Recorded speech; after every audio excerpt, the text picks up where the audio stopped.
প্রিয় শিক্ষার্থী বন্ধু, আসসালামু আলাইকুম। আশা করি তোমরা সবাই ভালো আছো। কমার্স ওয়ার্ল্ড আইসিএসকেতে তোমাদের সবাইকে স্বাগতম। তো আজকে আমি নবম দশম শ্রেণীর ব্যবসা উদ্যোগের প্রথম অধ্যায় ব্যবসায়ের ধারণা নিয়ে আলোচনা করব। তো এখানে আমি যে বিষয়গুলো নিয়ে আলোচনা করব তা হচ্ছে ব্যবসা কাকে বলে, ব্যবসায়ের বৈশিষ্ট্য, ব্যবসার উৎপত্তি ক্রমবিকাশ, ব্যবসার প্রকারভেদ। তো আমি আজকে এই 4টি বিষয় নিয়ে তোমাদেরকে ধারণা দেওয়ার চেষ্টা করব। সকলে মনোযোগ সহকারে আমার ক্লাসটা উপভোগ করবে। তো প্রথমে আমি আলোচনা করব ব্যবসা নিয়ে। তো তোমরা একটা জিনিস লক্ষ্য করো, আমি এইখানে একটা ছবি দিয়েছি। ছবিতে কি কি আছে? একটি মাংসের দোকান, সবজির দোকান, মাছের দোকান। এই প্রত্যেকটি দোকান কিন্তু অর্থনৈতিক কর্মকাণ্ডের মাধ্যমে মুনাফা অর্জন করে। তাই এই অর্থনৈতিক কর্মকাণ্ডের মাধ্যমে মুনাফা অর্জন করাকে বলা হয় ব্যবসা। মুনাফা অর্জনের উদ্দেশ্যে কোনো অর্থনৈতিক কর্মকাণ্ড সংগঠিত হলে তাকে ব্যবসা বলা হয়। তো আমি এখানে ব্যবসার একটা সংজ্ঞা দিয়েছি, সবাই লক্ষ্য করো। মুনাফা অর্জনের লক্ষ্যে পরিচালিত বৈধ অর্থনৈতিক কর্মকাণ্ডকে ব্যবসা বলে। তো যে অর্থনৈতিক কর্মকাণ্ডে মুনাফা অর্জনের উদ্দেশ্য হবে না, সেই সকল অর্থনৈতিক কর্মকাণ্ডকে ব্যবসা বলা যাবে না। তাহলে ব্যবসার কিছু বৈশিষ্ট্য রয়েছে, আমি সেটাও তোমাদের দেখিয়ে দিচ্ছি। তো ব্যবসার বৈশিষ্ট্যের মধ্যে প্রথম বৈশিষ্ট্য হচ্ছে ব্যবসার সাথে জড়িত পণ্য বা সেবার অবশ্যই আর্থিক মূল্য থাকতে হবে। 2 নম্বর পয়েন্ট হচ্ছে ঝুঁকির সম্পর্ক রয়েছে। 3 নম্বর পয়েন্ট হচ্ছে মুনাফা অর্জনের আশাতেই ব্যবসায় অর্থ বিনিয়োগ করে। 4 নম্বর যে পয়েন্ট সেটা হচ্ছে মুনাফা অর্জনের পাশাপাশি অবশ্যই সেবার মনোভাব থাকতে হবে। 5 নম্বর যে পয়েন্ট সেটা হচ্ছে নৈতিকতা ও সামাজিক দায়বদ্ধতার বিষয়টি বিবেচনা করতে হবে। তো আশা করি তোমরা ব্যবসা সম্পর্কে ভালো একটি ধারণা পেয়েছ। তো ব্যবসাটি কিভাবে উৎপত্তি বা ক্রমবিকাশ হয় সেটা একটু আলোচনা করি। দিনে দিনে মানুষের চাহিদা বৃদ্ধি পাবার সাথে সাথে অর্থনৈতিক কর্মকাণ্ডের আওতা বাড়তে থাকে। ফলে শুরু হয় পশু শিকার, খাদ্যশস্য উৎপাদন ও পণ্য বিনিময়ের মতো কর্মকাণ্ড। এভাবে বিভিন্ন চাহিদার কারণে ব্যবসায় ক্রমে বিকশিত হয়। ব্যবসায়ের ক্রমবিকাশের এই ধারাকে প্রাচীন, মধ্য ও আধুনিক যুগ এই 3টি পর্যায়ে বিভক্ত করা যায়। তো ব্যবসার ক্রমবিকাশের যে ধারা, তার মধ্যে প্রথম যেটা হচ্ছে প্রাচীন যুগ। এই প্রাচীন যুগে কি কি হয়েছে সেটা আমরা একটু দেখি। পশু শিকার, মৎস্য শিকার, ফলমূল আহরণ, কৃষিকাজ, দ্রব্য বিনিময়।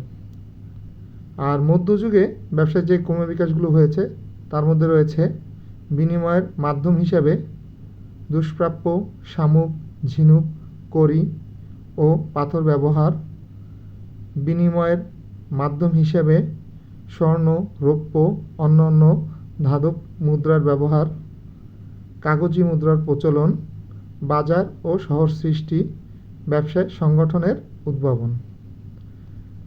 আধুনিক যুগে ব্যবসার যে ক্রমবিকাশ হয়েছে তার মধ্যে রয়েছে শিল্প বিপ্লব, তথ্য যোগাযোগ প্রযুক্তির উন্নয়ন, বিভিন্ন শিল্প কলকারখানার বিকাশ, বিরাদায়তন উৎপাদন ও বণ্টন ব্যবস্থা প্রচলন, ব্যাংক ও বীমা ব্যবস্থার সম্প্রসারণ, এটিএম কার্ড প্রচলন, মোবাইল ব্যাংকিং প্রচলন। তো ব্যবসা কিন্তু আমাদের 3টি স্তরে ক্রমবিকাশ হয়েছে: প্রাচীন যুগ, মধ্যযুগ ও আধুনিক যুগ। তো এখন আমি ব্যবসায়ের প্রকারভেদ নিয়ে আলোচনা করব। আধুনিক ব্যবসাকে প্রধানত 3 ভাগে ভাগ করা যায়, যথা শিল্প, বাণিজ্য, প্রত্যক্ষ সেবা। শিল্প কাকে বলে? তোমরা এই ছবিটা লক্ষ্য করো। এই ছবিতে একটা গার্মেন্টসের শ্রমিকরা পোশাক তৈরির কাজে সবাই নিয়োজিত। মূলত এই পোশাক তৈরি করার জন্য যে সকল উপকরণগুলো প্রয়োজন তা সবই প্রকৃতি থেকে আমরা পাই।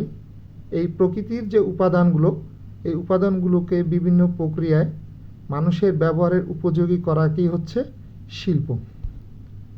তো লক্ষ্য করো, এখানে আমি একটা সংজ্ঞা দিয়েছি।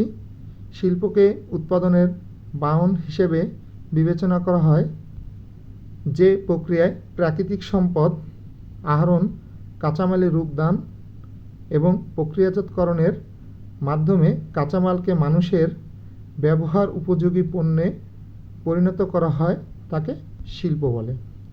তো শিল্প হচ্ছে রূপ পরিবর্তন কোনো প্রাকৃতিক সম্পদ। মনে করো আমরা যে কাঠটা পাই হচ্ছে গাছ থেকে, সেই কাঠ দিয়ে কিন্তু আমরা বিভিন্ন ধরনের ফার্নিচার তৈরি করি। এটা আমাদের ব্যবহারের উপযোগী কোনো একটা বস্তু বানিয়ে আমরা প্রাকৃতিক সম্পদ ব্যবহার করি।